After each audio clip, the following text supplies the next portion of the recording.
Hello नमस्कार। मैं आपके अपने YouTube चैनल फ्यूचर सॉल्यूशन में उपस्थित हूं, आपके एडवांस मैथ का टॉपिक लेकर के। आइए हम शुरू करते हैं आज लीनियर इक्वेशन।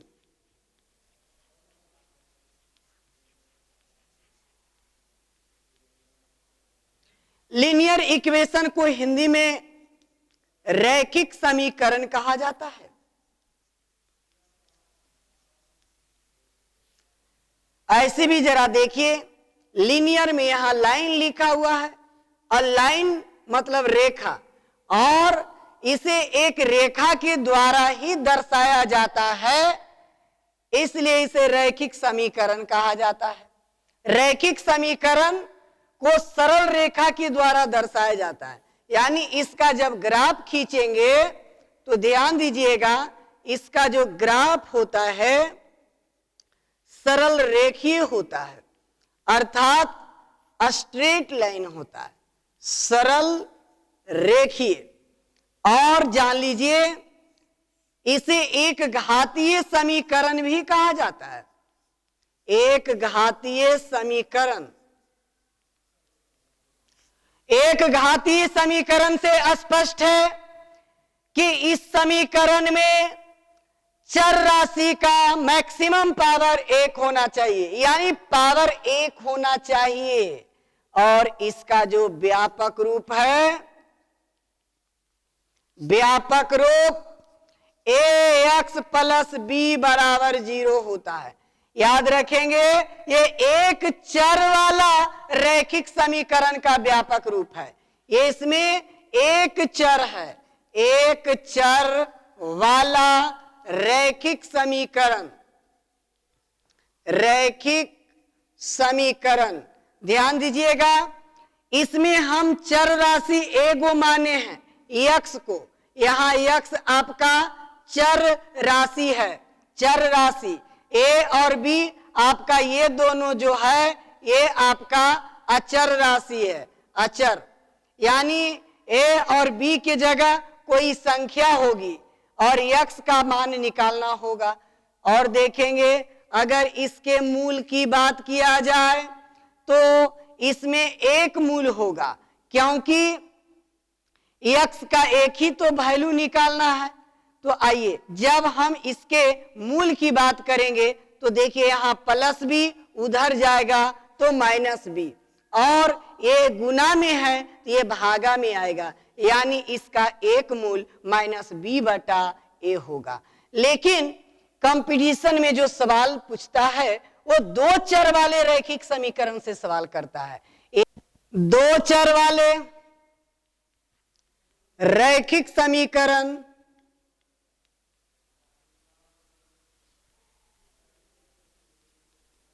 का व्यापक रूप, इसका जो व्यापक रूप है ax plus B Y plus C बराबर 0। ax plus B Y plus C बराबर 0। यहां दो चर राशि है, x और y, ये दोनों आपका चर राशि है, और a b और c ये आपका अचर राशि है। तो x और y चर राशि, a b और c अचर राशि यानी कांस्टेंट, उसकी जगह पर कोई संख्या होगा। देखिए इसका एग्जाम्पल देते हैं।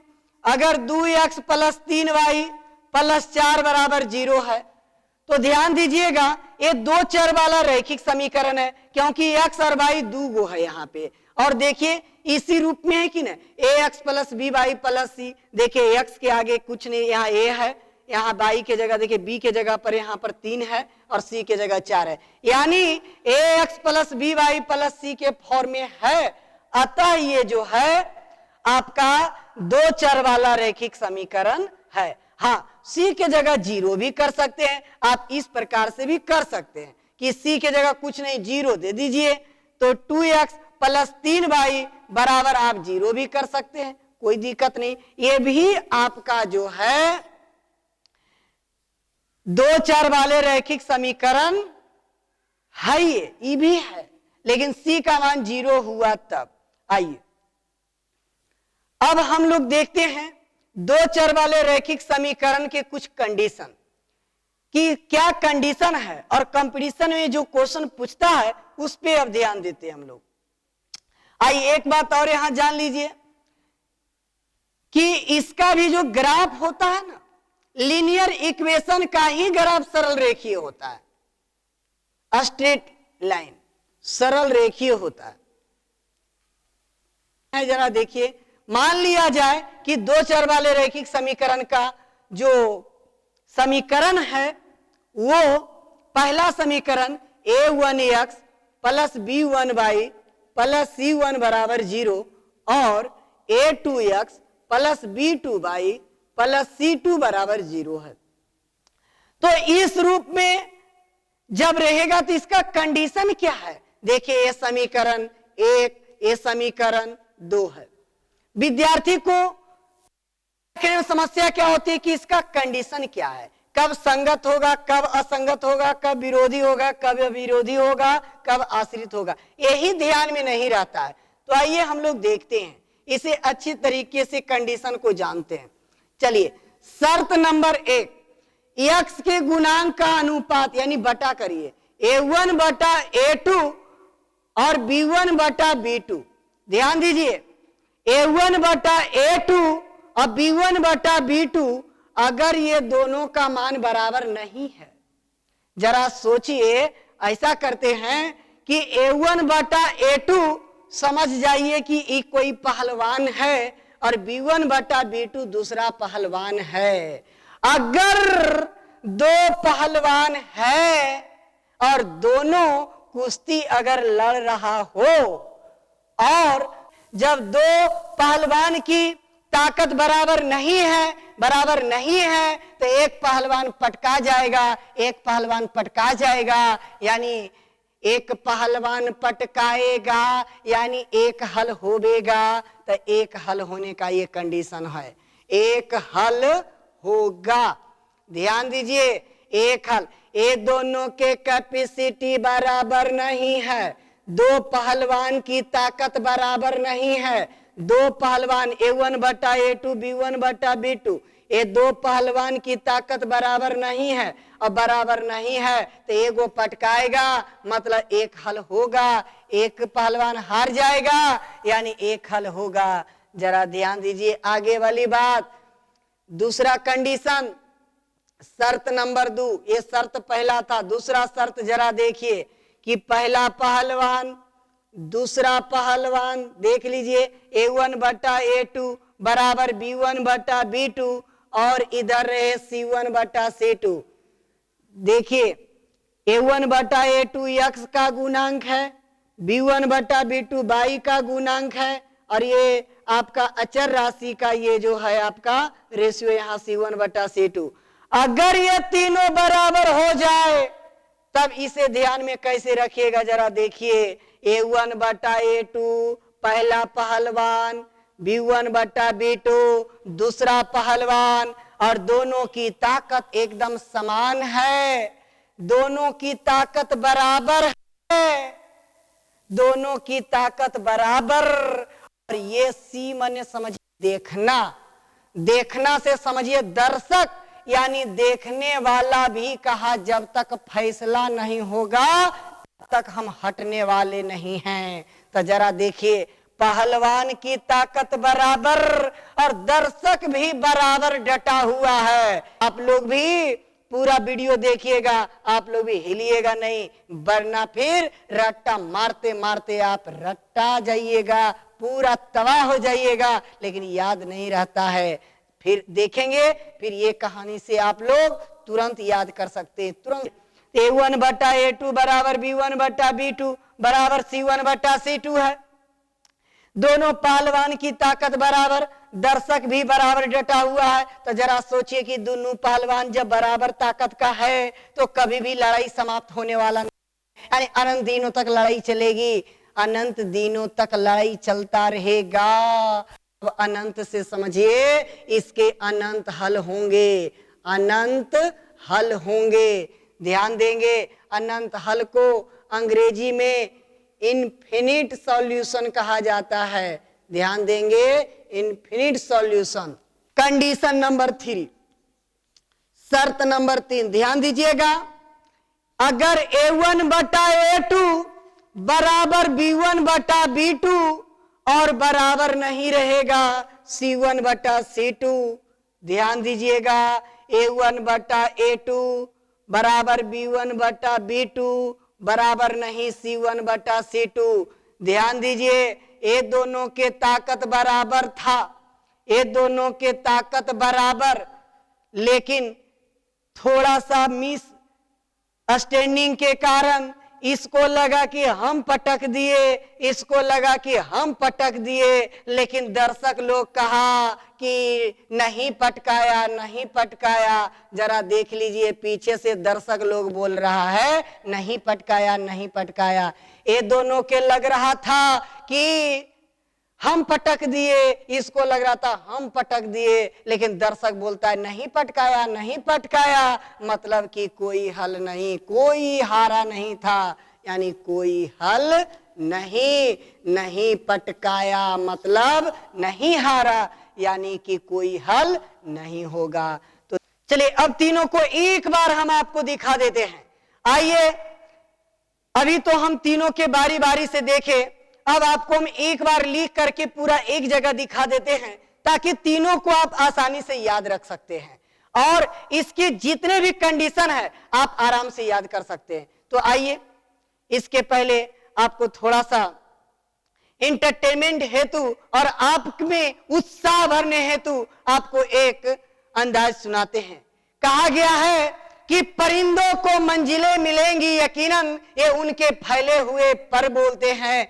अक्सर दुनिया में रहते हैं खामोश वे लोग, जिनके केवल जुबान नहीं बल्कि हुनर बोलते हैं। इसलिए जुबान चलाना बड़ा आसान होता है, लेकिन काबिलियत दिखाने में थोड़ा कठिनाई होती है। इसलिए प्रयास करें, जुबान चलाना आसान होता है। ऐसे तो देखे होंगे, बोलते तो हर कोई है, लेकिन किस वक्त किस समय क्या बोला जाना चाहिए ये सबको नहीं आ पाता है, और ये बोलने के लिए, सीखने के लिए जिंदगी बीत जाती है। और बहुत से तो ऐसे होते हैं कि जिंदगी गुजार भी देते हैं, यहाँ से चल भी देते हैं, फिर भी सीख नहीं पाते हैं, यानी कि सीखना पड़ जाता है जिंदगी भर। याद रखेंगे, केवल जुबान चलाना आसान है, लेकिन हकीकत को बदलना, कहना और करना दोनों में आसमान जमीन का अंतर होता है। लेकिन महानता तो तब होती है जो कहिए वो करके दिखाइए। कहने में कुछ नहीं, जुबान हलवला के चला दिए, लेकिन करने में लगता है ना। इसलिए हम भरसक प्रयास करेंगे कि आप में काबिलियत भर दूं, कहकर नहीं। हम आपको कहकर केवल और केवल झूठी दिलासा दिलाना मेरा काम नहीं है। हम ये नहीं कि एक छोटी सी बात बता दें और कहें कि आपको इससे ये फलाना निकल जाएगा, ये निकल जाएगा, ये हम नहीं करते हैं। हम काबिलियत की गारंटी देते हैं, हम नौकरी की गारंटी की आशा नहीं करते हैं या नौकरी की गारंटी नहीं देते। हम कभी भी झूठे वादे नहीं करते हैं, हम वादे वे करते हैं जो हम कर सकते हैं और आपके सामने दिखा सकते हैं। झूठी वादे करना मेरा काम नहीं है। फ्यूचर सॉल्यूशन का ये कभी ऐसा नहीं हुआ है कि झूठा वादा करता है और विद्यार्थियों को प्रलोभन में लाता है। ये फ्यूचर सॉल्यूशन की देन नहीं है। इसके प्रति हम लोग मेहनत करते हैं और आपको यूनिक चीज आपके सामने लाते हैं, उसके बाद आप में काबिलियत भरने का प्रयास करते हैं। इसलिए काबिलियत को बढ़ाइए। कहा भी गया है कि कागज दूसरे की ताकत से उड़ती है, लेकिन पतंग अपनी काबिलियत से। और किस्मत साथ दे या ना दे, लेकिन काबिलियत जरूर साथ देती है। इसलिए काबिलियत को बढ़ाएं और झूठी दिलासा में ना रहें। आइए अब हम लोग आते हैं पुनः इसमें। पहला शर्त, A1 बटा A2 बराबर नहीं B1 बटा B2।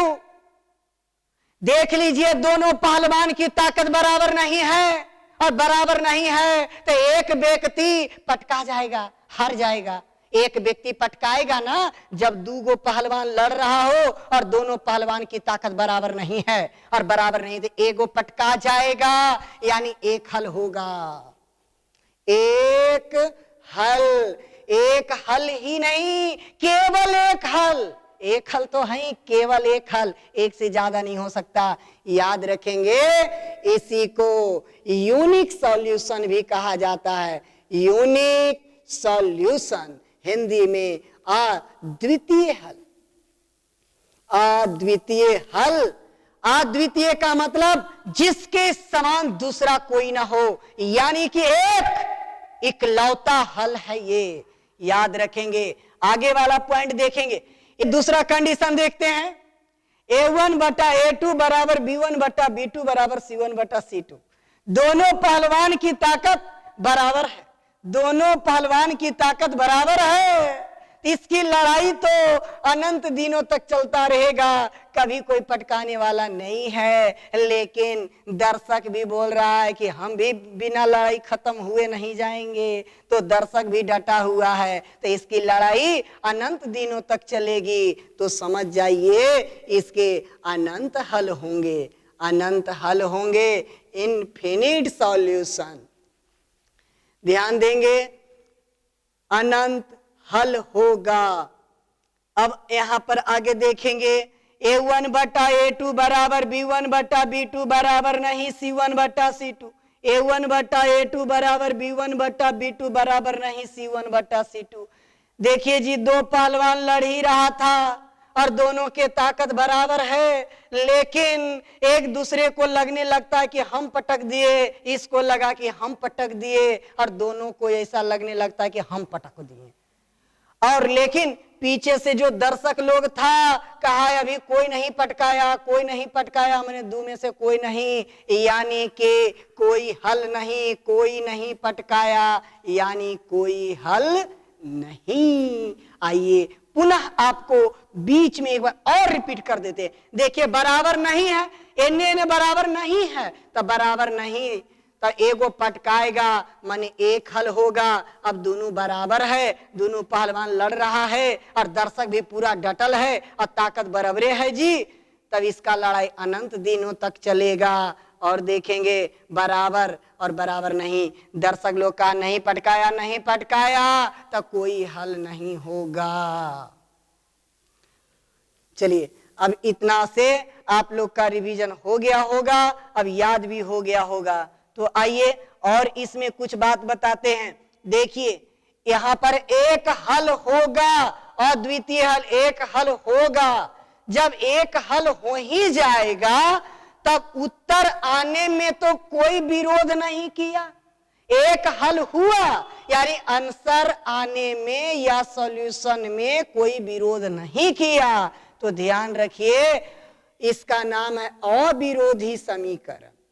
अविरोधी समीकरण मतलब आ माने नहीं, अब विरोधी माने विरोध किया, माने उत्तर आने में विरोध नहीं करेगा, इसीलिए इसे अविरोधी समीकरण कहते हैं। लेकिन जरा यहां पर देखेंगे, कोई हल नहीं हुआ, तब ये तो उत्तर आने में विरोध करने लगा ना, इसीलिए इसको याद रखिएगा कि विरोधी समीकरण है, इसे विरोधी समीकरण कहा जाता है। और विरोधी समीकरण का कोई हल नहीं होता है, और अविरोधी समीकरण का एक हल होता है। और ये जो है आपका आश्रित समीकरण कहा जाता है, आश्रित समीकरण।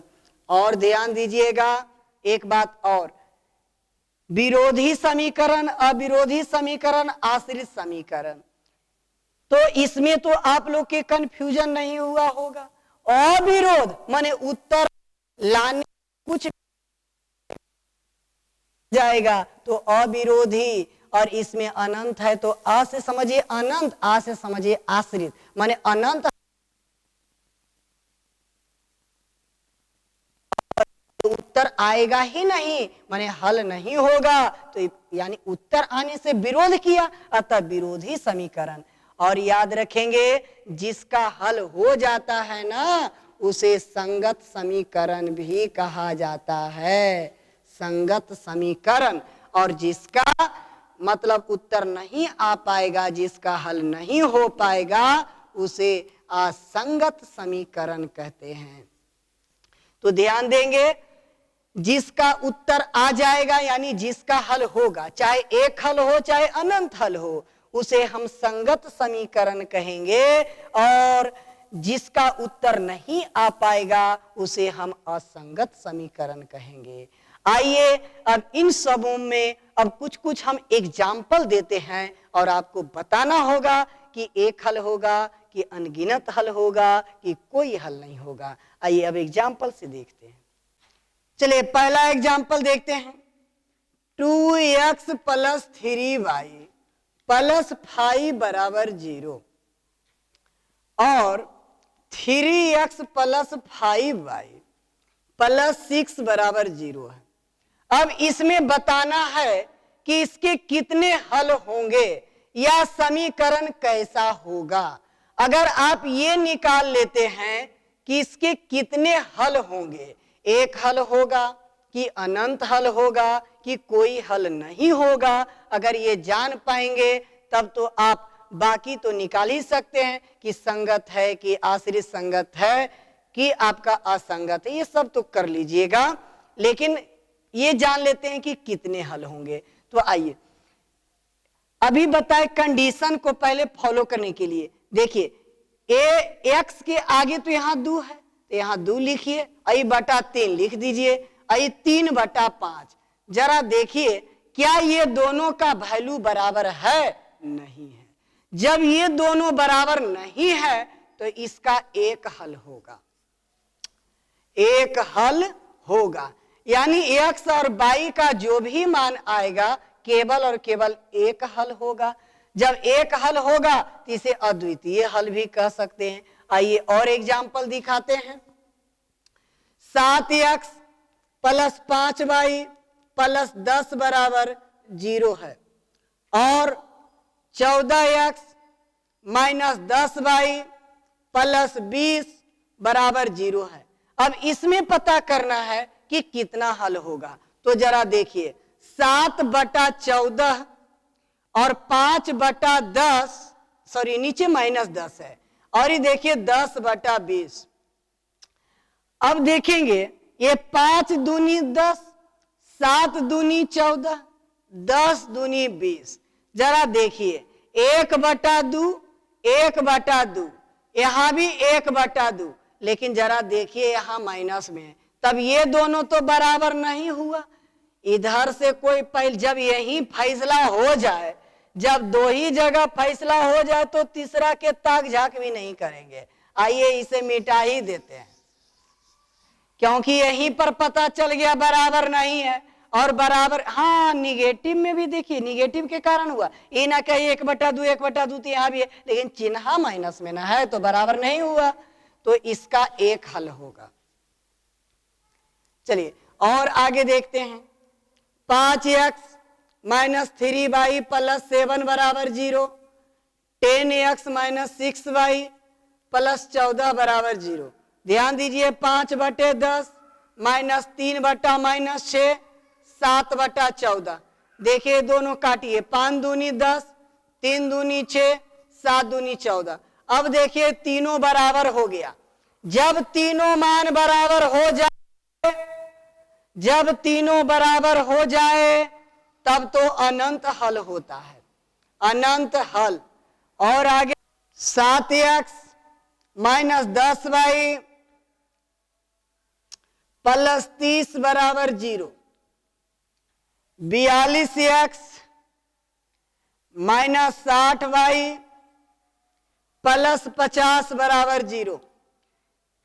अब देखेंगे A1/A2 करेंगे, 7/42 -10/- 60 और ये 30/50, 0 0 खत्म हो गया। देखिए 7 छक 42, 0 0 खत्म, यहां भी 1/6 1/6। ये दोनों तो बराबर हो गया, लेकिन यहाँ 1/6 है, ये 3/5 है, तब तो ये बराबर नहीं हुआ। तब बराबर जब नहीं है तब पीछे से बोल रहा है नहीं पटकाया नहीं पटकाया, माने कोई हल नहीं हुआ, यानी इसका कोई हल नहीं होगा। आइए अब इसके आगे आपको दिखाते हैं कि जब ग्राफ के रूप में इसे दिखाया जाएगा तब क्या कंडीशन होगा। याद रखिएगा कि जब इसमें दो समीकरण है, एक समीकरण के लिए एक सरल रेखा, तो दो समीकरण के लिए दो सरल रेखा होगा। दो चर वाले रैखिक समीकरण में जब दो समीकरण होगा तो दोनों समीकरण के दो रेखाएं होगी, लेकिन जब दो रेखाएं होगी तो एक दूसरे को काट देगी या एक दूसरे के पैरेलल होगी या एक दूसरे के संपाती ओवरलैप होगा। तब किन कंडीशन में कितने हल होंगे वो अब जानते हैं हम लोग। तो यहां दो समीकरण की दो रेखाएं हैं, ध्यान दीजिएगा। ऐसा करते हैं, यहां लिख देते हैं एक रेखा का समीकरण a1x b1y प्लस c1 बराबर 0 और दूसरे रेखा के लिए a2x plus b2y plus c2 बराबर 0। ध्यान दीजिएगा, ये दो रेखाएं हैं और यही सब रेखाएं कभी काट सकती है, कभी पैरेलल हो सकती है, कभी संपाती हो सकती है। तो किन हालात में क्या होगा अब आसानी से याद रख पाएंगे आप लोग। बस एक छोटा सा पॉइंट याद रखिए, जय बिंदु जय हल, जय बिंदु जय हल, जय बिंदु जय हल। बस अगर इतना बात आप याद रखते हैं तब आप आसानी से सब कुछ याद कर लीजिएगा। जय बिंदु जय हल। तो जरा सोचिए कि जब दोनों रेखाएं काटेगी, प्रतिच्छेद करेगी, अर्थात इंटरसेक्ट करेगा, तो इंटरसेक्ट जब करेगा तो जानते होंगे कि जब दो रेखाएं प्रतिच्छेद करती है, जब दो रेखाएं प्रतिच्छेद करती है तो एक और केवल एक बिंदु पर मिलती है। तो याद रखिए जय बिंदु जय हल। तो जब दो रेखा प्रतिच्छेद करेगी, प्रतिच्छेद, ध्यान दीजिएगा, ये प्रतिच्छेद किया तो जब प्रतिच्छेद करेगी तो एक बिंदु पर मिलेगी। यहां एक बिंदु पर मिली, एक बिंदु पर मिलती है तो एक बिंदु, तो क्या बोले जय बिंदु जय हल। तो एक बिंदु पर मिली इसलिए इसका एक हल होगा, एक हल होगा। और एक हल का कंडीशन क्या बताए थे, a1 बटा a2 बराबर नहीं b1 बटा b2। ध्यान रखिएगा, एक बिंदु है तो एक हल होगा और एक हल होने का कंडीशन क्या था, a1 बटा a2 बराबर नहीं b1 बटा b2। अजी एगो पटकाएगा कब, जब दोनों पहलवान के ताकत बराबर नहीं रहेगा तब। अब आगे देखेंगे, जब दोनों रेखा संपाती हो, मतलब एक रेखा दूसरे पर हो, ध्यान दीजिएगा, एक रेखा पर दूसरी रेखा हो तो ध्यान देंगे एक रेखा में अनंत बिंदु होते हैं, एक रेखा में अनंत बिंदु, एक रेखा में अनंत बिंदु और उसी पर दूसरी रेखा है, यानी दोनों में जो कॉमन है, दोनों में जो उभयनिष्ठ बिंदु है वो आपका अनंत बिंदु है। तो याद रखे जय बिंदु जय हल। तो अनंत बिंदु से मिलकर जा रही अनंत बिंदु उभयनिष्ठ है, अतः इसमें अनंत हल होगा, अनंत हल। अनंत हल इसका मतलब इनफिनिट सॉल्यूशन। अब आइए इसका कंडीशन क्या था, a1 बटा a2 बराबर b1 बटा b2 और बराबर c1 बटा c2, दोनों के ताकत बराबर और दर्शक भी डटल है तो लड़ाई अनंत दिनों तक चलेगी, यानी अनंत हल। अब देखेंगे, अभी देख पाए हम लोग, काट दी तब संपाती है, ये ध्यान देंगे, ओवरलैप, ये संपाती है तब ये ऐसा होगा।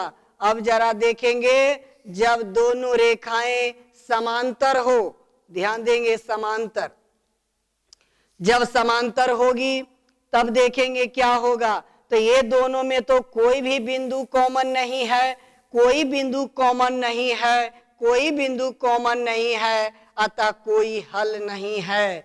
और कोई हल नहीं का कंडीशन A1 बटा A2 बराबर B1 बटा B2 और बराबर नहीं C1 बटा C2। तो अभी हम लोग देख पाए कि किस समीकरण का क्या नाम है और किस प्रकार के रेखाएं होगी तो कितने हल होंगे। तो इस प्रकार से जो पॉइंट था आपको पूरा हमने लीनियर इक्वेशन का दे दिया है। अब इसके बाद हम लोगों को क्वेश्चन सोल्व करना है कि आखिर क्वेश्चन कैसे पूछता है और कैसे सोल्व करेंगे। तो ये इसके लिए अब हम लोग अलग वीडियो में देख पाएंगे, तो इसे आप लोग बढ़िया से देख लीजिएगा। इसके बाद अगला पार्ट जो आएगा लीनियर इक्वेशन का, उसमें हम प्रीवियस क्वेश्चन देंगे और उसमें क्वेश्चन का जो लिंक होगा डिस्क्रिप्शन में हम डाल देंगे। ऐसे प्रयास करेंगे, ये कंडीशन को भी हम पीडीएफ बना के दे देंगे ताकि इसको भी आप पेज में देख सकें। तो अब पुनः हम लोग मिलते हैं अब अगले वीडियो में, तब तक के लिए दीजिए हमें इजाजत। Thank you. Best of